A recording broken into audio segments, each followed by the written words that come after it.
Kita akan merenungkan satu bagian firman Tuhan di dalam Mazmur pasal ke-11. Kita akan membaca secara bergantian Mazmur pasal ke-11 ayat 1 sampai kepada ayat ke-7. Saya ayat pertama, Bapak Ibu menyambut kepada ayat kedua, demikian seterusnya. Dan saya menggunakan TB2. LAI memberi judul Tuhan tempat perlindungan. Untuk pemimpin biduan dari Daud. Pada Tuhan aku berlindung. Bagaimana kamu berani berkata kepadaku, terbanglah ke gunung seperti burung. Ayat kedua, Bapak Ibu.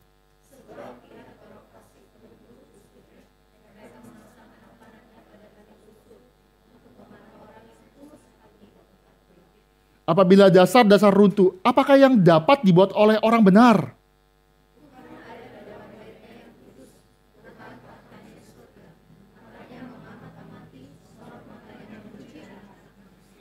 Tuhan menguji orang benar dan orang fasik, dan Ia membenci orang yang mencintai kekerasan.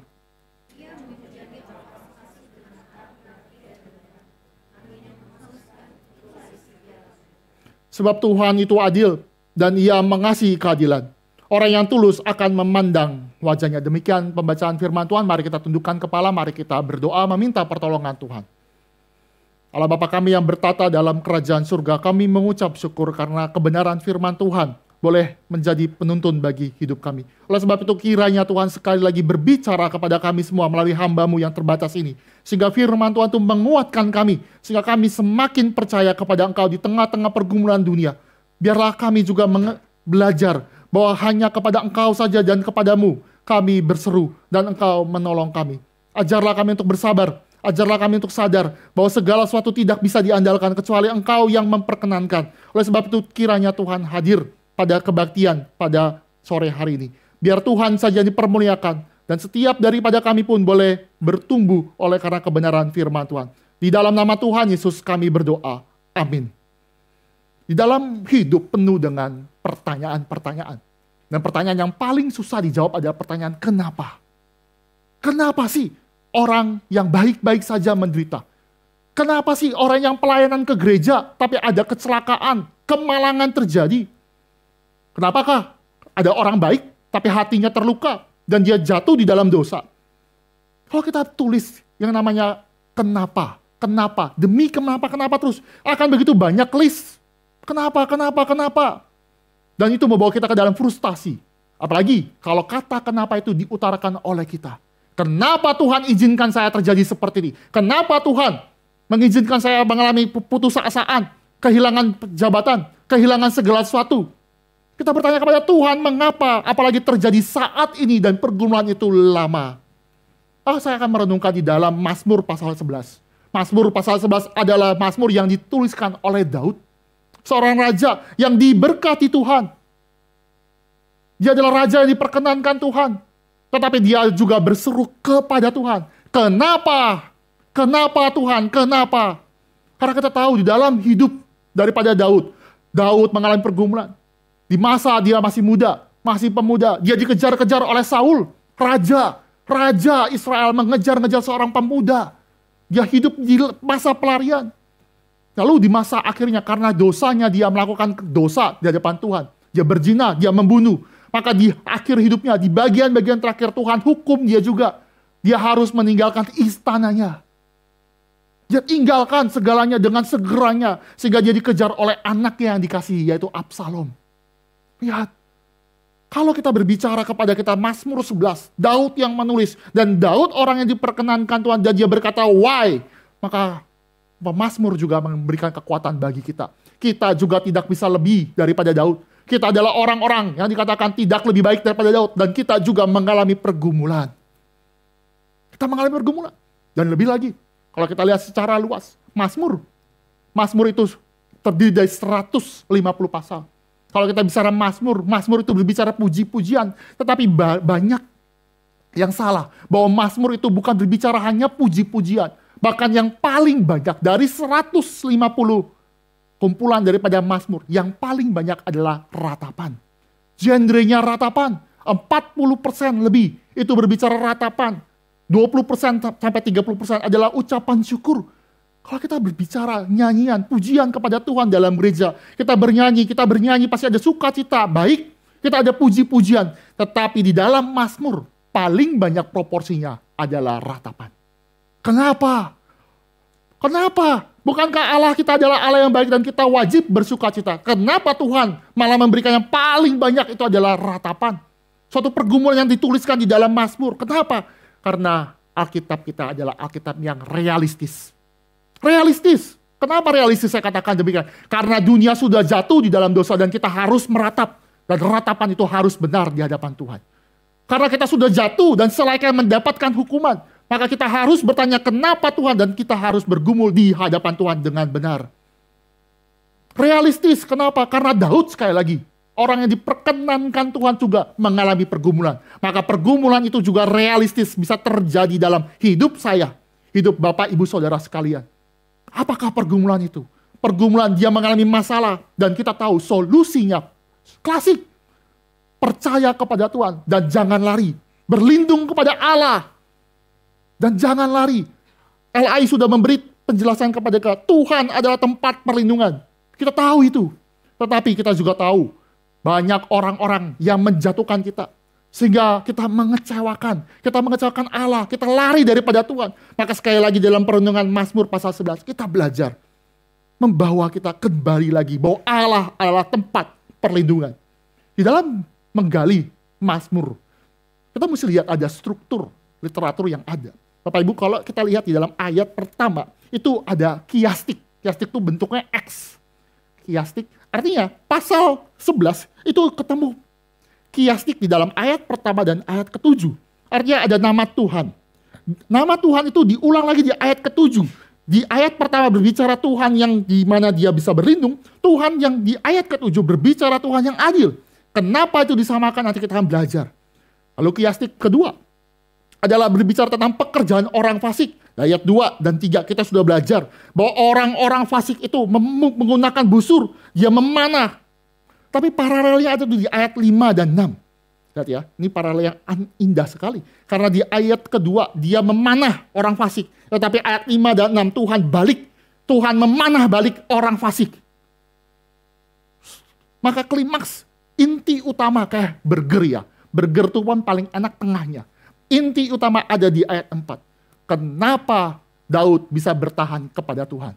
Kenapa Tuhan menjadi sandarannya? Karena dia melihat tahta Tuhan.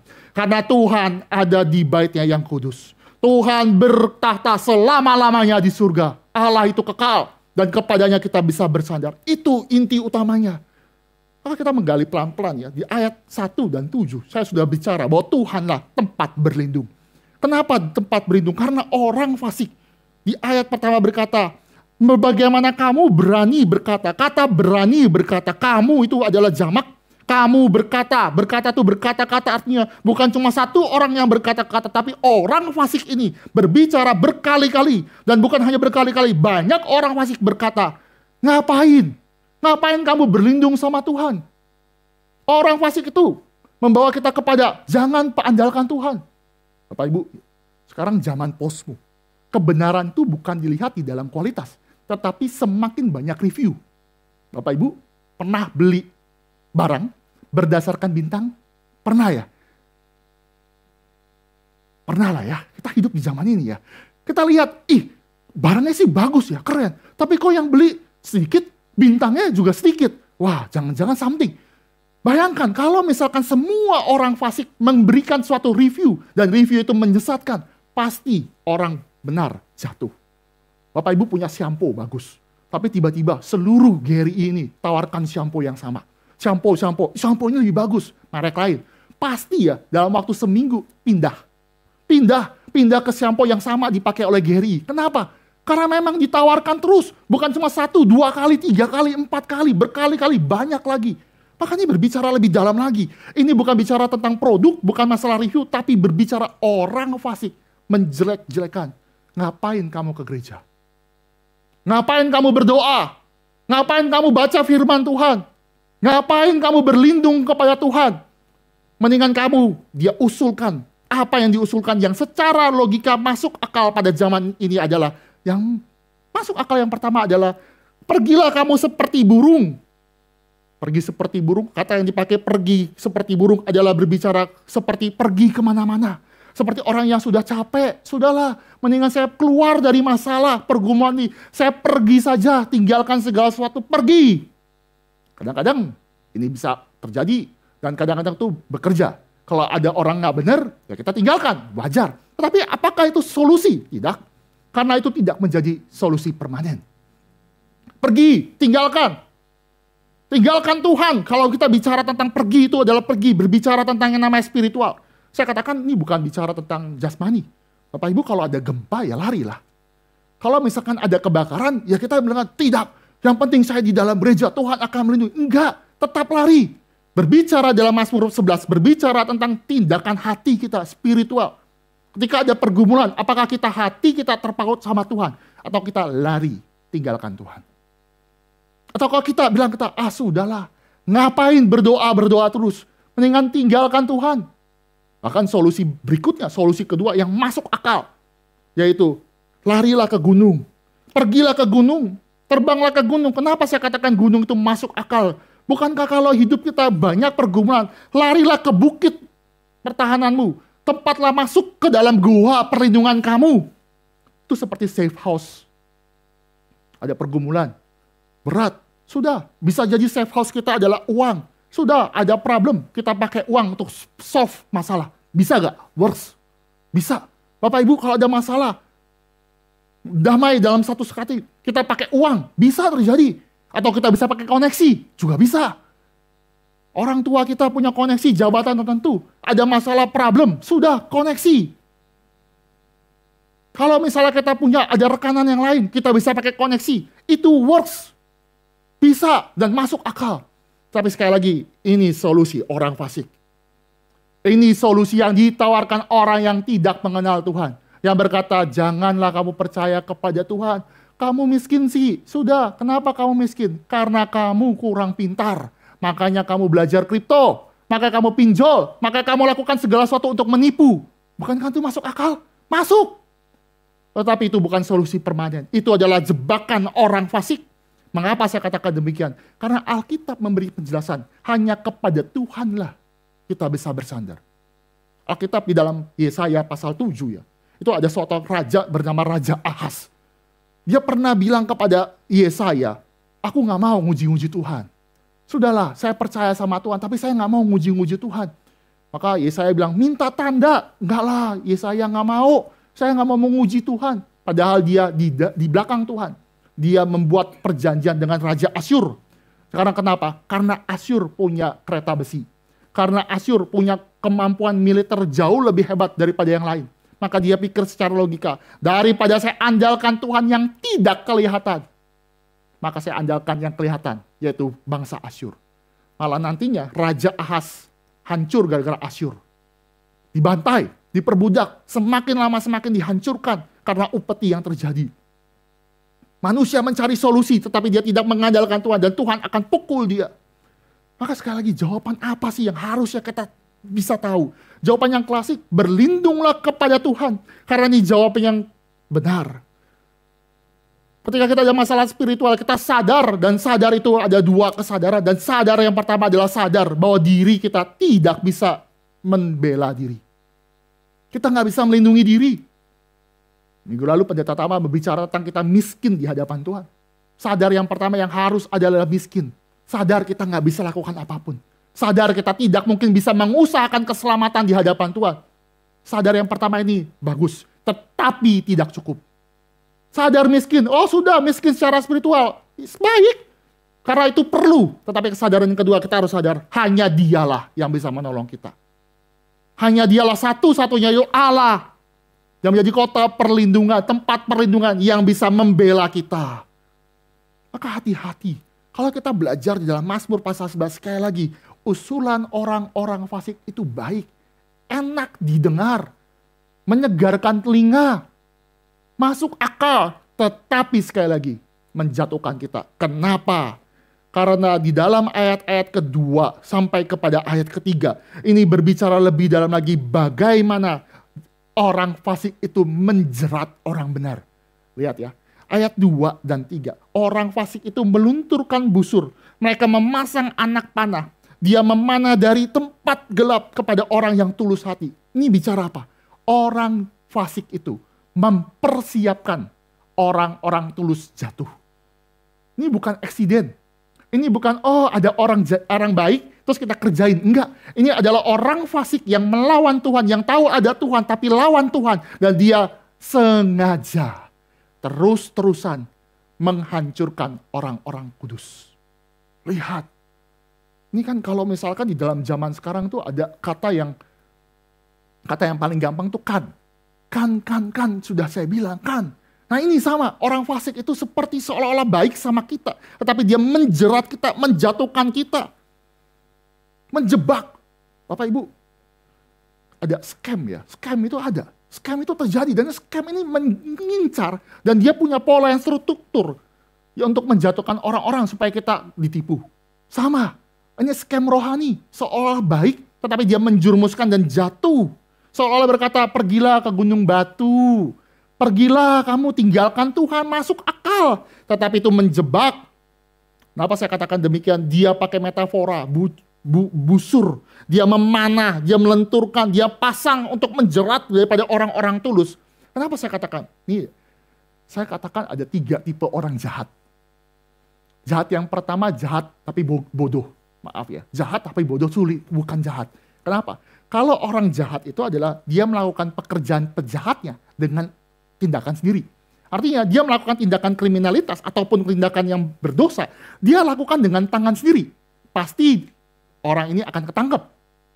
Tapi orang jahat yang kedua itu pintar. Dia menggunakan orang lain. Ya. Jadi dia aktor intelektual, dia pakai orang lain untuk melakukan kejahatan. Dia tidak tersentuh, tapi dia mengatur semuanya supaya orang itu jatuh. Ini orang yang jahat, tapi pintar. Tapi yang ketiga, yang pemazmur menjelaskan kepada kita, orang jahat ini adalah orang yang pakai orang lain, tapi orang lain itu tidak sadar dipakai oleh si jahat itu. Dia malah bersyukur bisa dipakai oleh si jahat ini, diperalat. Ini adalah orang jahat yang jenius. Kenapa saya katakan? Karena dia menembakkan busur di tempat gelap. Artinya dia lemparkan jerat. Dia lemparkan jerat, dia bersembunyi. Artinya tidak ada yang tahu siapa yang melakukan tindakan itu. Dia menjerat orang kudus itu sehingga jatuh. Dan orang kudus itu tidak sadar. Jenius. Dia pakai orang lain dan orang lain malah terima kasih dipakai. Ada loh. Ada orang yang terima kasih dipakai untuk kejahatan. Iblislah yang lakukan itu. Dia lakukan untuk menghancurkan. Dan kita katakan, apakah dia menyerang kita dengan fair? Enggak. Ketika kita nggak siap, dia akan jatuhkan kita. Dia jatuhkan kita dengan alasan apa? Alasan emang dia benci orang kudus. Orang fasik itu ada di sekitar kita.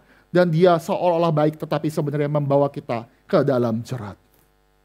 Lalu apalagi di ayat ketiga dikatakan, kalau terjadi seperti ini, apakah kita bisa berlindung kepada Tuhan? Apakah kita berlindung kepada yang namanya dasar-dasar yang ada?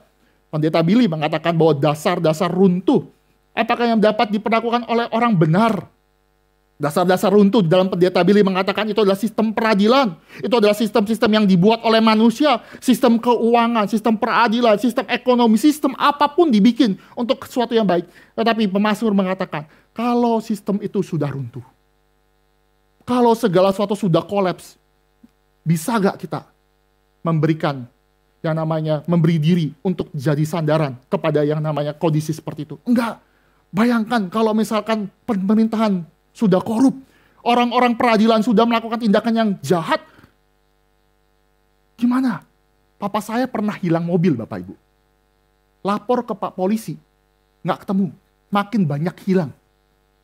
Kalau kita ada pergumulan, kita lapor ke sistem pengadilan, sistem di mana ada keamanan yang ada. Ternyata itu tidak bisa menjamin kita selamat. Itu keadaan yang hopeless. Bayangkan kalau misalnya segala public order itu anarkis. Ini kan kalau orang berkuasa ya, melakukan segala cara untuk membuat hukum untuk kepentingan diri sendiri. Bapak Ibu, saya tinggal di Bekasi. Bapak Ibu juga Bekasi ya Bapak Ibu. Cikarang itu bagian dari Bekasi. Setiap musim kemarau itu air kotor Bapak Ibu. Saya bingung mau ngadu ke siapa gimana. Mau ngadu ke perusahaan nggak bisa. Mengadu ke developer nggak bisa. Jadi solusinya apa? Dia jawab apa? Memang tiap tahun begitu. Mau apa lu? Lu nggak mau pakai? Ya sudah, cari itu. Nggak bisa. Sekarang bensin pun mau beli kayak apa? Kita sulit sekali, semua kotor, semuanya ini, semua korup. Kita mau ngadu ke siapapun, dicuekin, ditantangin. Kalau nggak suka keluar aja di Indonesia, mati gak? Apakah dasar-dasar public order, dasar-dasar itu bisa jadi harapan? Jawaban jelas, Daud berkata, ini sudah runtuh. Nggak bisa. Bahkan orang-orang yang berada dalam pemerintahan, melakukan segala sesuatu, undang-undang, apapun itu, untuk bisa menjahatkan orang-orang kudus. Maka masuk ke dalam ayat keempat. Ayat keempat tuh turning point. Daud itu nggak pergi, nggak mengikuti saran daripada orang-orang fasik seperti burung yang datang ke dalam gunung. Tidak bisa memandang kepada yang namanya dasar-dasar yang dibuat oleh manusia. Dasar-dasar yang terjadi, public order itu nggak bisa. Maka ayat keempat turning point, dia lihat Tuhan tetap ada di tempat yang maha kudus. Allah tetap bertahta. Dia adalah yang kudus, bahkan matanya mengamat-ngamati. Dia menguji setiap orang yang benar dan orang yang fasik. Itulah dasar dan itu sentral bagi kita. Kenapa Tuhan itu menjadi tempat perlindungan?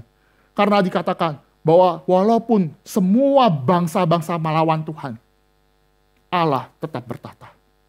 Di dalam Mazmur 2, Mazmur yang juga dituliskan oleh Mazmur daripada Mazmur Daud, Mazmur mesianik, Mazmur 2 dimulai dengan mengapa rusuh bangsa-bangsa, mengapa bangsa-bangsa di dunia itu bermufakat melawan yang diurapi. Yang diurapi itu adalah Mesias. Kumpul semua. Tetapi di dalam Mazmur kedua justru yang diurapi, yang ada di surga itu tertawa.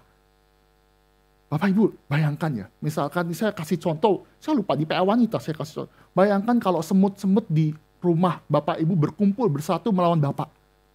Kita tertawa gak? Enggak lah ya. Ini koalisi antara Cikarang Barat, Cikarang Timur, Cikarang Utara berkumpul bersama-sama melawan Pak Peter. Semut, ya ampun, saya beli baygon, saya semprot mati. Saya ketawa. Nggak bisa. Sama, kita bangsa-bangsa lawan pencipta, nggak mungkin dikasih COVID, mati. Bayangkan ya, ini saya ngajar sekolah minggu ya. Ini kayak kan semangat tuh. Dia bisa punya leadership yang baik ya. Bayangkan kalau Thea itu berkumpul bersama-sama dengan teman-teman sekolah minggu. Melawan Pak Peter dan Pak Ari, Pak Jeko. Kita pikir, ini ngapain ya? Ini tangan udah patah ya? Ini mau something lagi ya? Ada something error. Katakan bilang, ini ngapain nih orang? Ngapain? Sama. Ketika Daud itu melihat tahta Tuhan. Melihat Allah tetap ada di surga. Jelas sekali Daud percaya. Justrulah Tuhan tempat berlindung. Inilah kekuatan daripada Daud. Bahkan ada lagu ya, sebenarnya lagu yang sering didengarkan juga Bapak Ibu, mungkin dinyanyikan juga. Ada lagu ya, biarpun gunung-gunung beranjak, oh nggak ada yang tahu ya. Bukit-bukit bergoyang, tapi kasih setia Tuhan tidak beranjak daripada aku. Bagus ya, bagus. Tapi kalau ada pergumulan, berani gak ngomong gini? Biarpun gunung-gunung beranjak, Tuhan berat Tuhan. Kasih setia mana Tuhan, bergumul. Kita bisa nyanyikan dengan gampang. Tapi kalau kita kembali lagi di dalam Mazmur pasal 11, Bapak Ibu Saudara sekalian, ketika baca sekali lagi, kita akan lihat Allah tetap kekal. Allah tetap setia terhadap janjinya dan dia mengasihi kita.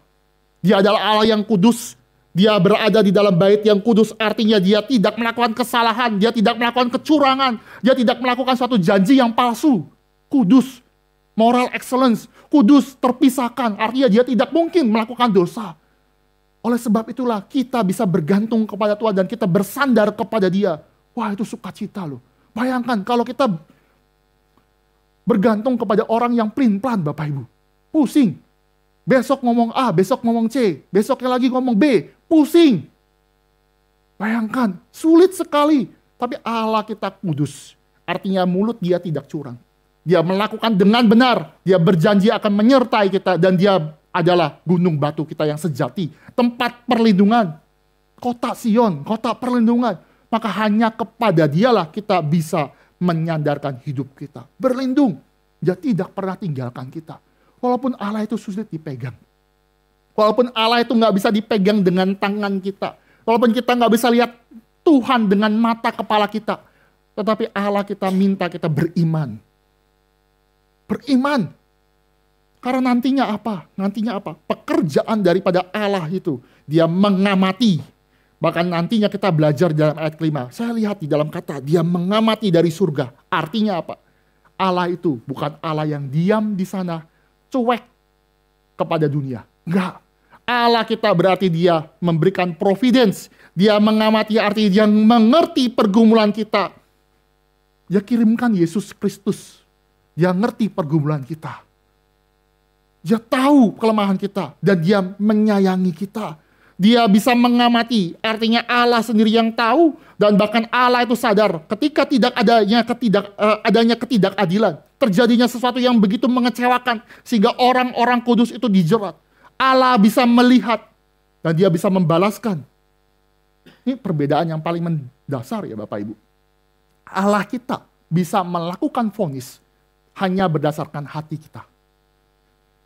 Hanya kekristenan yang mengajarkan demikian. Di dalam hukum Taurat, hukum pertama, hukum kedua, hukum ketiga, hukum 1, 2, 3, 4, 5, sampai 9 itu berbicara tindakan. Jangan membunuh, tindakan. Jangan mencuri, tindakan. Jangan bersaksi dusta, tindakan. Jangan menyembah, tindakan. Hormati, tindakan. Semua tindakan-tindakan, tapi pada ke-10. Perintah ke-10 berbicara lebih dalam lagi. Jangan kamu mengingini sesamamu. Mengingini ada di dalam hati. Jangan kamu iri hati kepada orang lain. Baik benda, baik pasangan. Jangan. Artinya apa? Iri ada dalam hati. Tapi hukum ke-10 sah. Kalau kita iri hati, kalau kita mengingini sesama kita, maka jelas Allah bisa melakukan vonis. Allah mengamati, berarti Allah peduli. Allah bukan yang namanya jauh di sana, tapi Allah itu berelasi kepada kita. Saya katakan sekali lagi, kita mungkin mengenal namanya ajaran deisme. Deisme adalah ajaran yang mengatakan bahwa Allah itu tidak peduli dengan ciptaan. Allah itu seolah seperti pembuat jam tangan yang dia setting, dia kasih baterai, dia kasih semua skrupnya berjalan dengan baik, lalu dia tinggalkan. Itu pandangan yang salah. Kita percaya bahwa Allah kita adalah Allah yang mencipta sekaligus memelihara. Allah kita bukan hanya Allah yang dikatakan campur tangan, tapi dia turut bekerja dalam segala sesuatu. Dia bukan konteksnya hanya ikut-ikutan ketika kita lagi bergumul saja. Enggak. Di dalam segala keadaan Allah menyertai kita. Allah itu Allah yang indah. Dan Allah yang mengamati juga Allah yang maha kuasa. Kalau Allah nggak maha kuasa, kita nggak bisa jadi batu sandaran. Kalau Allah itu cuma maha kuasa saja, kita juga harus tahu ada karakter lain. Bahwa Allah itu juga adil. Adil. Karena di dalam keadilan Tuhan, dia juga di ayat kelima saya bacakan, Tuhan mengamati dan juga Tuhan menguji orang benar dan orang fasik. Lihat ya, Tuhan ternyata juga menguji orang benar dan fasik. Artinya orang-orang benar pun juga diuji, tujuannya untuk semakin murni, semakin indah. Pemurnian Tuhan pakai dua unsur sebenarnya. Kadang-kadang pakai api, kadang-kadang pakai air. Api itu bisa memurnikan Bapak Ibu. Api itu bisa memurnikan. Bapak Ibu kalau mau dapat yang namanya emas, perlu dimurnikan. Maka logam-logam lain yang titik lelehnya itu lebih rendah dari emas akan hilang. Memurnikan. Tetapi api juga bisa dipakai untuk pembalasan. Untuk penghakiman. Seperti Sodom dan Gomora. Air juga demikian. Air juga dipakai untuk membasuh, memurnikan. Bapak Ibu cuci piring pasti pakai air, betul ya? Cuci piring pasti pakai air. Kita mandi pakai air. Artinya air bisa dipakai untuk memurnikan, membasuh, menyucikan. Tapi air juga bisa dipakai untuk sarana penghakiman. Tahu dari mana? Karena ada air bah. Tuhan hukum. Artinya apa? Allah menguji baik orang fasik, baik pun orang benar. Tetapi orang benar akan mendapatkan pertolongan dari Tuhan. Karena orang fasik di ayat kelima Tuhan benci. Orang fasik itu akan Tuhan hukum. Orang fasik itu Tuhan akan hukum. Kenapa di ayat ke-6? Bapak Ibu bisa lihat. Allah itu menghujani orang-orang fasik dengan arang berapi dan belerang. Wah, ini indah sekali ya. Bapak Ibu, kita mesti lihat ya. Di dalam perang ya. Perang itu berbicara tentang memanah, panah. Allah itu pernah melakukan perang dengan manusia. di dalam peristiwa air bah. Mengapa di dalam kisah air bah itu Tuhan kasih pelangi? Pelangi itu dikatakan, aku akan taruh busurku sehingga aku tidak akan memberikan air bah lagi. Kenapa dia taruh busur? Apa hubungannya busur dengan hujan? Karena Allah itu sedang memakai panah air. Dia berikan hujan kepada orang-orang berdosa pada zaman Nuh. Artinya Allah memberikan penghukuman. Dia panah-panahkan. Tapi sekarang di ayat ke-6, Tuhan memanahi dengan api dan belerang. Kenapa ini terjadi? Karena gini ya, orang jahat pakai busur untuk lawan orang tulus hati. Tuhan bales. Tuhan pakai cara yang sama untuk melakukan yang namanya penghakiman. Contoh ya Bapak Ibu ya, contoh ya. Orang yang melakukan kejahatan, Tuhan balaskan juga hal yang sama. Apa yang kamu tabur, itu yang kamu tuai. Tahu ya hukum itu ya. Contoh ya, kita lagi persiapan KKR regional. Teman-teman yang sudah ikut persiapan itu belajar satu tokoh. Tokohnya apa Bapak Ibu? Tokoh Yakub. Yakub dikenal dengan penipu. Hidupnya menipu. Mamanya ditipu, papanya ditipu, semua ditipu. Abangnya ditipu, semua ditipu. Hebat ya? Hebat tuh dia. Dia tipu semua. Tapi penghukuman Tuhan hebat. Dia balaskan si penipu ini dengan cara ditipu. Dia ketemu paman Laban, ditipu. Kan Bapak Ibu ya, hal yang menarik dari hukuman Tuhan itu indah. Kan Ishak itu kan rabun. Ishak itu rabun, tidak bisa melihat dengan baik, maka Esau itu tidak diberkati. Artinya dia dapat berkat yang secondary. Jadi Yakub itu pura-pura pakai bulu-bulu, bacaan bulu-bulu. Terus dia masuk, dia ngaku-ngaku sebagai Esau. Dipegang, diraba-raba, ini kok suara Yakub. Tapi kok badan Esau, bingung bapaknya. Tapi akhirnya papanya memberkati Yakub. Yakub menipu. Lihat ya, dia melakukan tindakan tipuan karena papanya nggak bisa lihat. Di paman Laban, dia ditipu gimana? Perhatikan, ketika paman Laban memberikan istri yang dikiranya, istri yang dicintai, yaitu Rahel. Ternyata Leah, waktu apa? Waktu malam hari. Waktu malam hari artinya Yakub nggak kelihatan. Ini siapa ya masuk ya? Ini pernikahan. Pas pagi-pagi sadar dia ditipu. Artinya matanya juga ditutup sama seperti papanya rabun. Dia juga dipakai Tuhan, dibalaskan. Lihat ya penghakiman Tuhan. Ngeri. Jangan main-main. Orang fasik melakukan kejahatan. Tuhan balaskan dengan cara yang sama. Contoh lain, si penipu ini. Dia tipu pakai baju, jubah. Dia pakai bulu-buluan. Nanti dia juga ditipu oleh anaknya. Dia ditipu oleh anak-anaknya. Dengan bulu. Dengan yang namanya jubah. Dengan pakaian yang hebat. Bapak Ibu tahu cerita itu? Ketika dia mengasihi Yusuf anaknya. Yusuf itu akhirnya ditangkap sama abang-abangnya. Dilemparkan ke dalam sumur yang kering. Dan dia ambil jubah yang indah itu. Dan jubah itu dipakai oleh saudara-saudaranya Yusuf.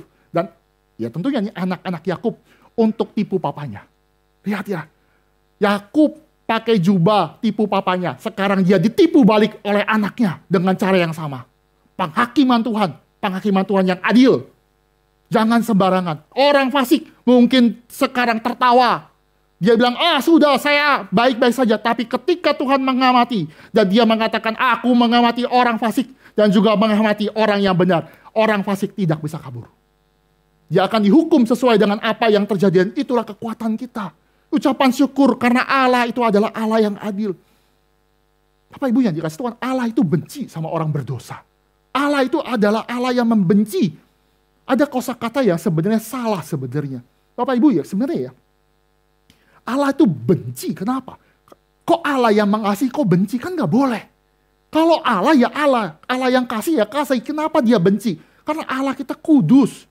Ini ada perkembangan yang mengatakan Allah itu benci dosa. Tapi dia mengasihi orang berdosa. Bagus ya. Yang dibenci oleh Tuhan itu dosanya. Kalau kamu suka mencuri, berarti Tuhan tuh membenci suka mencuri. Tapi orang pencurinya dikasihi. Kalau kamu suka ngibul bahasa tahu ya, ngibul itu bohong ya. Suka menipu, suka bohong. Oh enggak apa-apa. Tuhan itu marah. sama penipuan. Tapi kalau penipu dikasihi, itu pembodohan.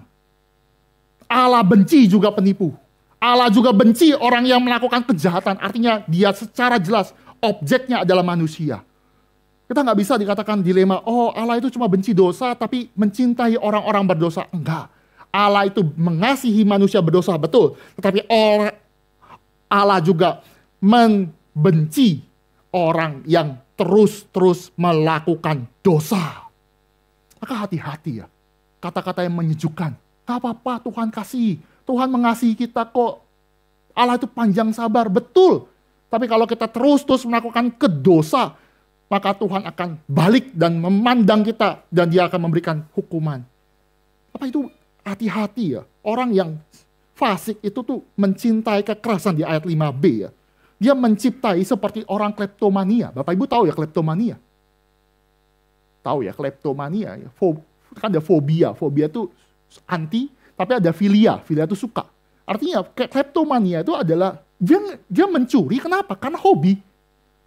Orang fasik itu kenapa mencintai yang namanya mencintai kekerasan, mencintai kejahatan? Karena dia hobi. Nggak perlu alasan, dia senang aja melakukan kejahatan. Maka Allah itu balaskan. Tuhan balaskan yang lebih besar. Nanti di bagian ayat ke-6 ya, bagian terakhir.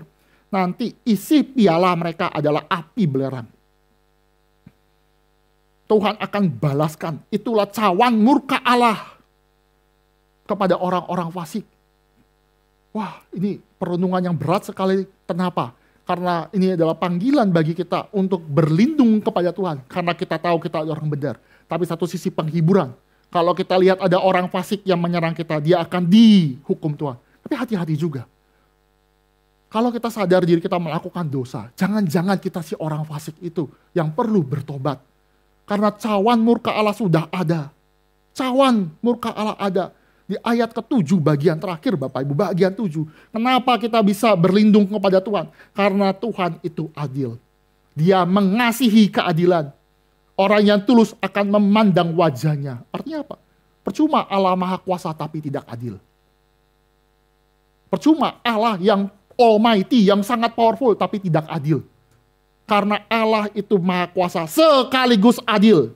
Maka kita bisa bersandar kepada Dia. Indah. Ini berkat yang begitu indah.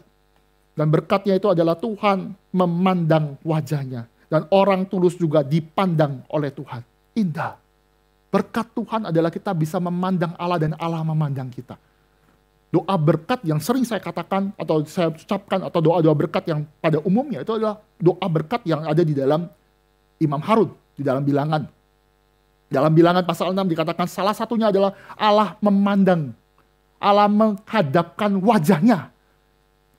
Allah menghadapkan wajahnya dan memberi engkau damai. Artinya apa?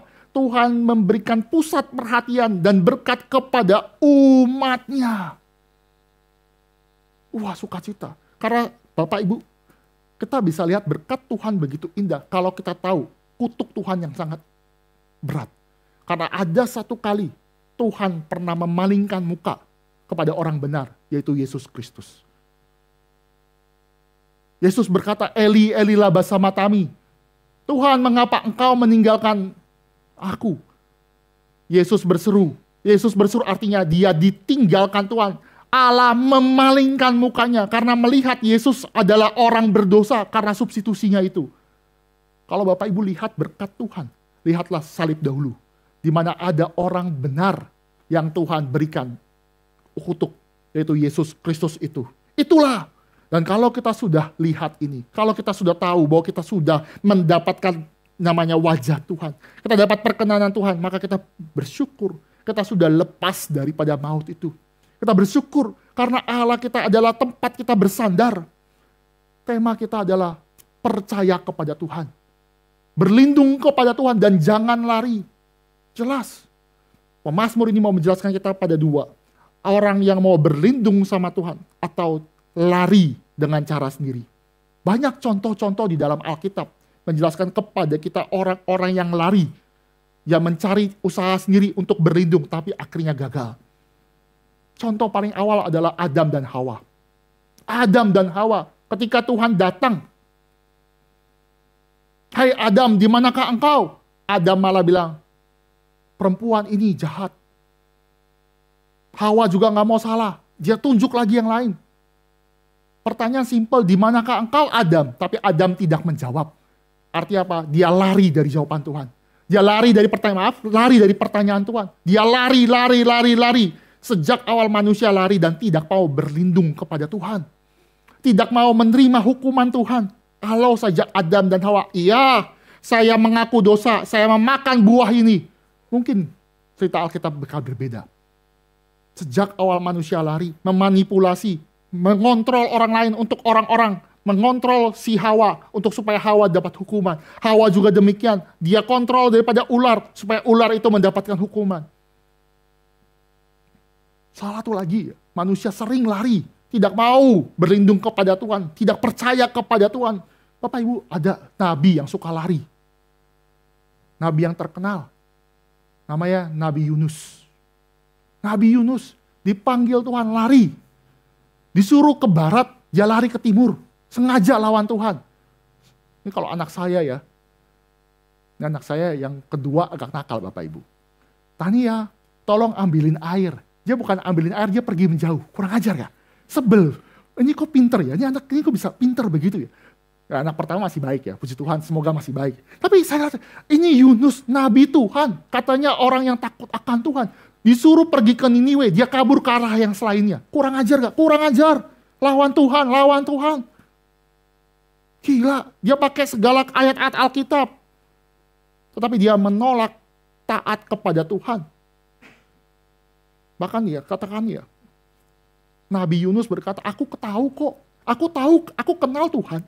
Ketika dia mau dibuang sama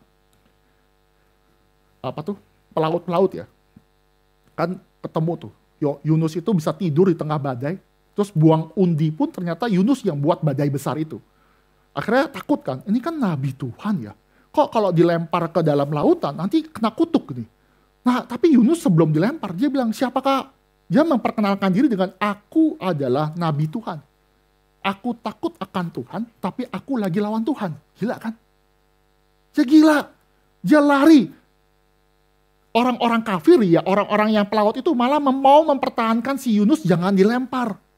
Tapi gara-gara kejahatan dia, rebelnya, dia dilempar akhirnya badai itu berhenti. Pelaut itu malah bertobat. Yunus pun juga ketika sampai ke kota Niniwe, dia khotbahnya cuma singkat. Dia nggak ada berita pertobatan, Bapak Ibu baca. Dia nggak ada berita, Niniwe bertobat. Enggak, dia cuma bilang, dia kasih cuma pesan singkat SMS. Nanti ya dia akan Tuhan tunggang balikan kota Niniwe. Nggak ada pertobatan. Nggak ada bertobatlah karena kerajaan Allah sudah dekat. Enggak, dia pengen kota Niniwe itu hancur. Maka dia kasih beritanya cuma berita. Nanti akan kutunggang balikin. Tapi indahnya justru orang pagan itu malah berlindung kepada Tuhan. Dia terima, oke saya bersalah sama Tuhan. Aku terima Tuhan, maka dia pakai pakaian berkabung. Bahkan yang namanya ternaknya pakai pakaian berkabung. Artinya dia menerima putusan Tuhan. Malah kota Niniwe diampuni. Yunus yang lari, di Yunus bagian terakhir, dia lari makin menjauh. Dia ada yang namanya pohon jarak yang gak pernah dia tumbuhkan. Dia marah sama Tuhan, dia masih lari, hatinya masih lari. Tapi kontras, Nabi Tuhan yang lari, malah dia tidak melakukan kehendak Tuhan. Malah orang pagan, si Niniwe ini, malah dia terima Tuhan. Malah Tuhan berikan belas kasihan. Hati-hati, terima hukuman Tuhan, terima bahwa Allah adalah sumber pengampunan. Daud juga pernah melakukan demikian. Bagaimana hal yang indah, dia pernah melakukan kesalahan, tapi dia berseru, Tuhan biarlah aku hanya dihukum oleh Engkau saja. Dia terima. Banyak orang-orang yang berlindung kepada Tuhan. Banyak. Contohnya itu adalah orang-orang yang benar. Dikatakan bahwa yang namanya Daud ya, sekali lagi ini balik ke Daud. Daud itu di dalam 2 Samuel ya. Mari mungkin kita lihat ya, 2 Samuel. 2 Samuel pasal 15. Bapak Ibu kita lihat ya, 2 Samuel pasal 15. Kita baca bergantian saja ya. 2 Samuel pasal 15, ini Absalom memberontak. Kemungkinan besar Mazmur 11 ini berdasarkan konteks demikian. Kita baca bergantian ayat 24 sampai 26. 24 sampai 26. Saya 24, Bapak Ibu 25, 26 saya kembali. Ini ketika perjalanan, Daud lari dari Yerusalem dengan tergesa-gesa. Saya baca ayat 24, ternyata Zadok juga ada di sana. Beserta semua orang Lewi pengangkat tabut perjanjian Allah. Mereka meletakkan tabut perjanjian Allah sampai seluruh rombongan dari kota Sesai menyeberang. Abiatar juga ikut. Ayat 25.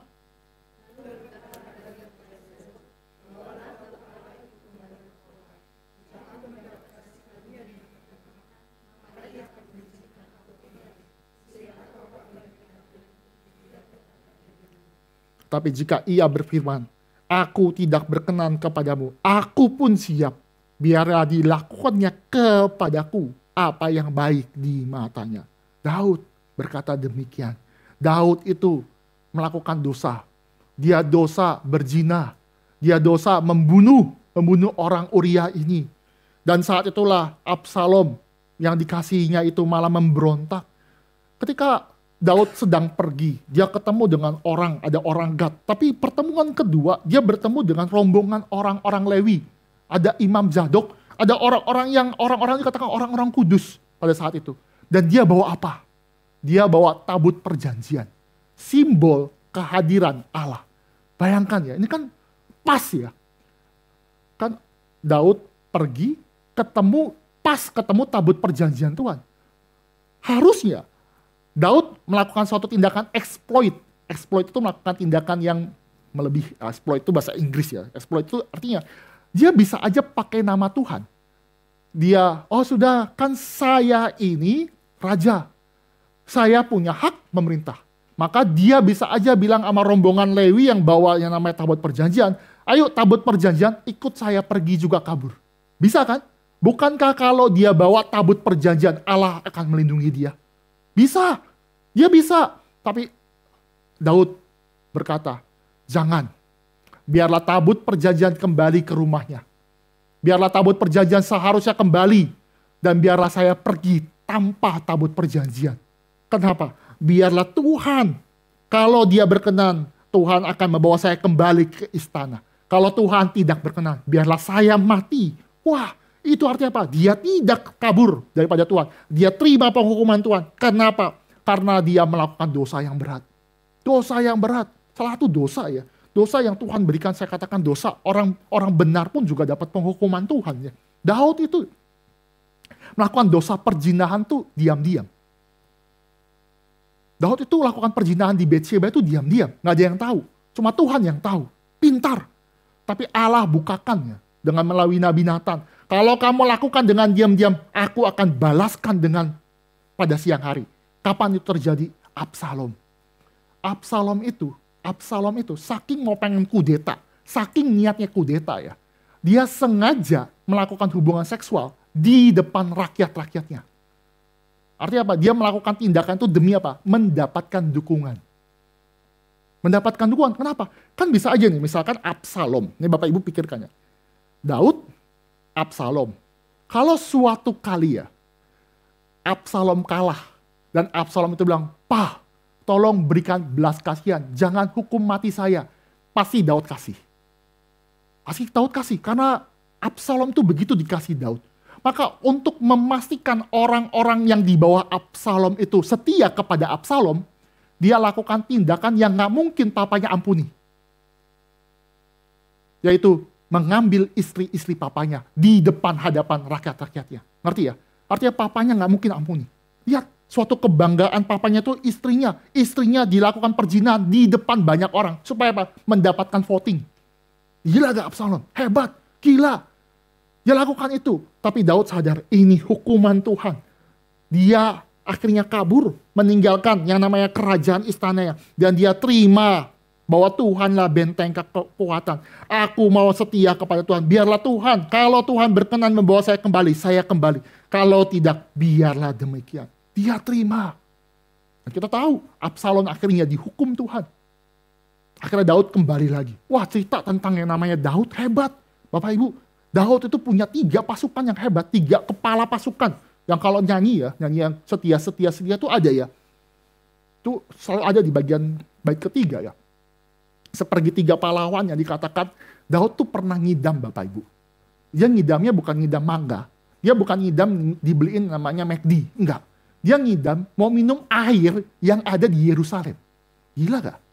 Dia mau ngidam yang air yang ada di Yerusalem. Yang di satu Yerusalem itu ada dikuasai oleh Saul.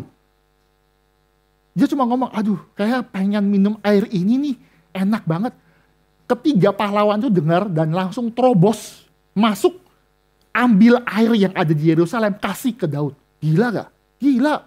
Dia punya pasukan yang hebat sekali. Tapi dia sadar, sandaran dia bukan 3 pasukan. Sandaran dia bukan kepada manusia. Dia sandaran kepada Tuhan. Begitu.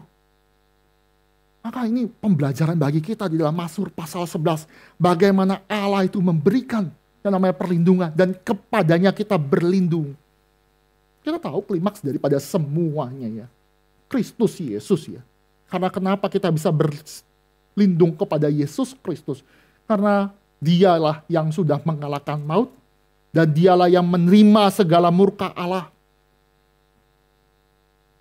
Dikatakan bahwa kemarin di dalam konvensi Injil Internasional, pendeta Agus Marjonto berkata, ya berkhotbah dikatakan, bahwa iblis itu mencoba Yesus Kristus di dalam pencobaan ketiga. Dikatakan Yesus, sembahlah aku, maka aku akan memberikan segala kuasa. Tetapi Yesus tidak mau. Kenapa? Karena Yesus mau mengikuti cara Allah. Dia berlindung. Dia melakukan segala kehendak Allah. Iblis itu menawarkan, kamu akan mendapatkan kuasa, kamu akan melakukan segala sesuatu, tapi jangan lewat salib. Salib. Tapi Yesus tetap terima salib. Dan dia menerima diri sebagai the suffering servant, sesuai dengan Yesaya 52:53. Bahwa dialah hamba yang menderita. Hamba yang karena berlindung di hadapan janji Allah, dia mendapatkan hukuman. Dan di dalam dialah kita mendapatkan perlindungan. Firman kita jelas pada hari ini. Kalau Allah sudah mengalahkan maut, dan dia sudah mengalahkan maut dengan jelas, yaitu kebangkitan, maka kita bisa bersandar kepada Allah itu sendiri. Daud tidak pernah lihat Kristus. Daud tidak pernah tahu siapakah Yesus Kristus. Dia adalah orang perjanjian lama, dia beriman Yesus akan datang. Kita bersyukur di zaman perjanjian baru. Di zaman sekarang kita memandang ke belakang dan kita tahu pekerjaan Kristus, janji-janjinya sudah terlakukan. Dan hanya kepada dialah kita bertahan. Bapak Ibu yang di dalam pergumulan. Ketika ada orang-orang yang mau menjatuhkan kita, meninggalkan iman kita. Biarlah kita ingat, jangan tinggalkan. Tapi pandanglah kepada Yesus Kristus karena apa yang kita dapatkan lebih daripada semuanya. Firman Tuhan memberkati kita, menguatkan kita. Mari kita tundukkan kepala kita berdoa. Allah Bapa kami yang bertata dalam kerajaan surga, kami mengucap syukur sekali lagi karena Tuhan berikan kami kebenaran firman Tuhan. Biarlah Tuhan yang tahu isi hati kami. Tuhan yang tahu bagaimana di dalam hati kami. Biarlah Tuhan uji kami. Sehingga di dalam hati kami adalah hati yang tulus. Dan jikapun hati kami kurang benar, kiranya Tuhan mampukan kami untuk Tuhan koreksi. Dan kami kembali kepada Engkau. Jikapun kami melakukan kesalahan, biarlah kami tidak lari dari hukuman Engkau, tapi kami menerima segala hukuman, dan karena Engkaulah Allah yang berbelas kasihan kepada kami. Tuhan, hamba-Mu sudah berhenti berbicara. Kiranya Allah Roh Kudus yang diam di hati kami masing-masing, boleh terus berbicara menguatkan kami semua. Biarlah kami sadar, perlindungan kami bukan kepada manusia, perlindungan kami bukan kepada pemerintahan, perlindungan kami bukan kepada orang-orang yang kami kenal, tapi perlindungan kami hanya kepada Engkau saja, yang mengutus anak-Mu mati di atas kayu salib. Tuhan, ajarlah kami untuk terus beriman. Ajarlah kami untuk selalu setia bersandar kepada Engkau. Dan ingatkanlah kami. Berkatilah kami, di dalam nama Tuhan Yesus kami sudah berdoa. Amin.